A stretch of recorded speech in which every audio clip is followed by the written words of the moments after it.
Bonjour et bienvenue sur la chaîne du chasseur d'étoiles de midi, chaîne de réflexion et d'humour sur les 12 coups de midi. Jean-Luc Reichmann à la présentation, le maître de midi avec des sous. Qui c'est qui est derrière? Mais c'est Jessica, elle est de retour. Au coup d'envoi la première question. Selon l'expression, on dit qu'une personne compétente, qu'elle touche ça, et ben elle connaissait pas l'expression, c'était il touche sa bille. Après vous aviez la jolie Jeanne, qui est avec sa maman et sa sœur en visio.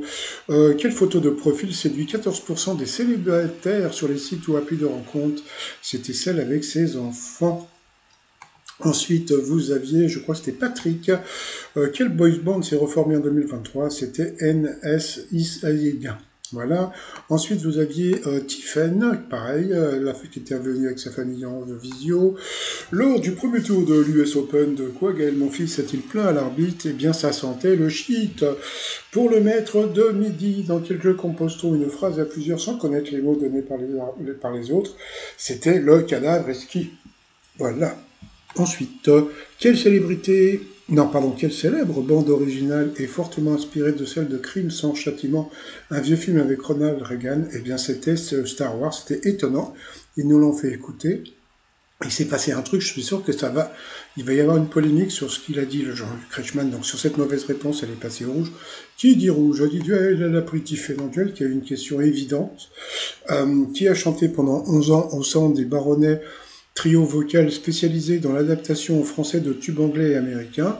Donc je ne sais plus ce qu'elle a dit, je crois qu'elle a dit Robert Charlebois ou je sais pas quoi, mais c'était une évidence. Quand il y a des questions comme ça, il faut toujours prendre le truc complètement débile.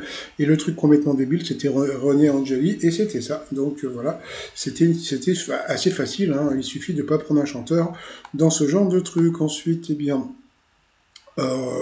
Jean, Emilien et Patrick se sont retrouvés pour le coup par coup. Un Kevin est la mauvaise réponse, c'était un copain de Britney Spears. Qui peut prédire l'avenir ou prétend pouvoir le faire? La mauvaise réponse, c'était le docteur je sais pas quoi. Donc là, c'est Patrick qui est passé à l'orange. Ensuite, qui est un célèbre rugbyman français? La mauvaise réponse, eh bien, c'était Jacques Brugnon. Voilà, Christophe Lamaison, c'est vrai que c'est un nom un peu plus connu. Ensuite, quelle œuvre, un titre qui laisse rêveur? La mauvaise réponse, c'était un album de Joule. Donc sur cette mauvaise réponse, on est passé au rouge. Qui dit rouge? Oh, dit duel, a pris Patrick en duel, mais qu'est-ce qu'ils ont fait? Ils ont envoyé de la pub. Alors comme c'est la pub, le site trotsmignon.com, hein, on sait jamais. Allez, on revient après la pub. Ah, Allez, retour de publicité, alors que la question sur quelle route le blues était-il roi dans une chanson d'Eddie Mitchell. Là aussi, il y avait une certaine évidence, c'était pas la route de Memphis, hein, puisque bon, ça semblait évident que c'était la route de Memphis, mais bon, vu qu'ils avaient rajouté le blues était roi, donc ça pouvait être n'importe laquelle des autres. Donc ils ont posé la question à Emilien qui a dit la route 66. Il faut savoir un petit truc, c'est que bon, je dis pas ça contre Emilien, hein, c'est sur tous les maîtres de midi. En général, Jean-Luc Reichmann aime bien poser la question aux maîtres de midi pour les faire mousser. Et quand il se plante, eh bien le passage est coupé. Et ça, c'est ça qui est très rigolo, c'est que le passage est coupé. Donc là, comme il a dit la route 66, c'était la route 66, mais bon, c'était encore du bol, hein, quelque part. Bon, allez, ensuite, par rapport au coup fatal, dans Blanche-Neige et les sept nains, comment s'appelle le nain qui a tout le temps le rhume de foin, Ratium, à tes souhaits, quel mot composé désigne le jeu consistant à jeter une balle dans des boîtes empilées pour les faire tomber le chamboule-tout? Quel nom donnait-on aux soldats de la vieille garde de Napoléon Ier? Donc c'était Denis Grognard. De quel groupe culte des années 80 José C. Belloué, qui nous a quittés, je crois, cette année, il n'y a pas longtemps, était-il le chanteur? Donc c'était la compagnie créole. Quel temps la météo prévoit-elle quand il est conseillé de sortir avec son parapluie? Il pleut. Bergère, quelle équipe championne du monde de foot est surnommée la Mannschaft? L'Allemagne. Quel département est surnommé le pays des mille châteaux, la Dordogne? Quelle interjection suit le slogan Hachik Hachik Hachik? Aïe aïe aïe! Ensuite, à qui doit-on le roman J'irai cracher sur vos tombes? Boris Vian. Quel humoriste enfile un costume d'avocat pour son rôle d'Aurélien Berton dans Munch? C'était, tiens, comment il s'appelle l'autre là, Tom Villa. Quel hippodrome est surnommé le Temple du Trot, Vincennes? Quel prix Nobel de la paix a été le président de l'Afrique du Sud, Nelson Mandela? Dans Astérix, quelle monnaie romaine débute par la lettre S, le cerces? Quelle sœur Kardashian est la mère de Trou et Tatum, donc Chloé? Qui est l'héroïne dans le film Bom Pom? Bom Pom, c'était Catherine Deneuve.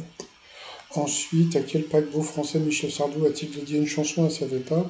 Ne m'appelez plus jamais France. Et à la fin, quel est le solennel des États-Unis? Donc voilà, donc elle a été éliminée. Donc bye bye à la jolie Fifi. Et ensuite, par rapport au coup de maître, entre-temps, il était content, il a dansé. Alors, lors d'un référendum, bon, qu'est-ce qu'on doit répondre? Bah oui ou non. Comment s'appellent les petites créatures de moi moche et méchant? Donc les mignons.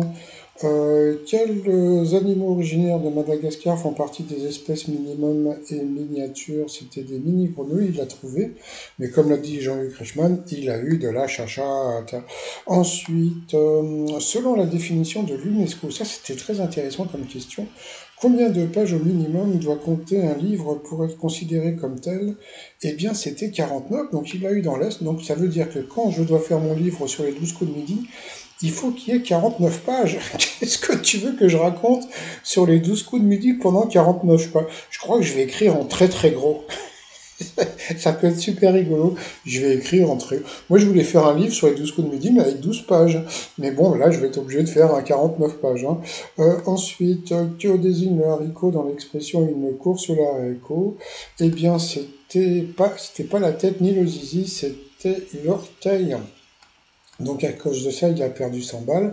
Dans l'étoile mystérieuse, alors comme je vous l'avais dit la semaine dernière, donc je vous avais dit que Emilien allait trouver l'étoile mystérieuse la semaine dernière. C'est ce qu'il a fait. Il a trouvé l'étoile mystérieuse la semaine dernière, mais la semaine dernière, pendant les enregistrements. Donc ce qui veut dire, c'est que ça y est, il a trouvé l'étoile mystérieuse. Je pense que en voyant la bouteille à la mer, plus les bonbons, là c'est une évidence. Il va faire comme moi, hein. Il va tomber sur Tom Hanks. Voyant que ça ne peut pas être possible, il va voir que dans le film Forrest Gump, donc il y a quelqu'un d'autre, donc Robin Wright, donc je pense qu'il l'a trouvé comme ça parce que c'est une évidence, donc voilà. Alors c'est très très intéressant parce que bon, à partir du moment où je me suis aperçu qu'il y a très peu de gens qui connaissaient l'actrice Robin Wright, c'est vrai que j'ai remarqué que ces derniers temps, ils mettent des gens qui sont, on va dire, des stars, mais qui sont pas très connus. Donc il y a très peu de gens qui connaissent Robin Wright. Pourtant, bon, bien sûr qu'elle a été la femme de Sean Penn, mais bon, elle a quand même tourné dans pas mal de films. Et puis bon, c'est vraiment dans House of Cards où elle a vraiment cartonné. Bon, bah sinon, bah moi je vais vous souhaiter une très très très bonne journée. Je vous dis à demain. Portez-vous bien et surtout portez-vous. Bye bye.